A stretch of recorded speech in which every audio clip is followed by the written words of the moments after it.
On sait que Jésus aime prier seul, à l'écart, dans un endroit désert. Mais on ne sait pas toujours dans quel passage nous les trouvons dans l'Évangile.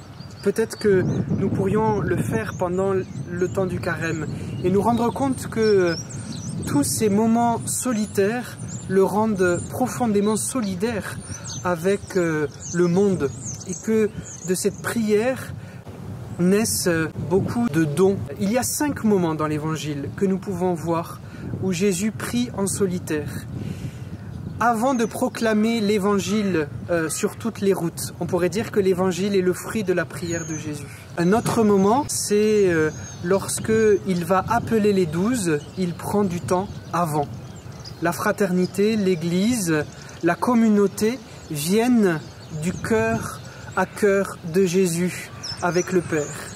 Ensuite, lorsque les disciples demandent à Jésus comment faire pour prier, il leur donne les paroles du Notre Père. Elles viennent juste après ce moment intime que Jésus a passé en solitude dans le désert. Un 4e moment très fort, juste après la multiplication des pains, il y a la tempête, mais Jésus vient et s'approche des apôtres en leur donnant la paix.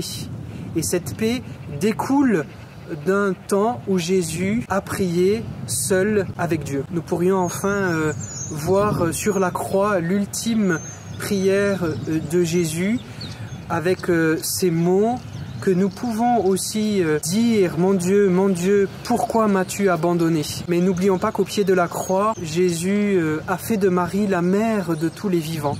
Donc cette prière a porté et elle porte encore aujourd'hui beaucoup de fruits.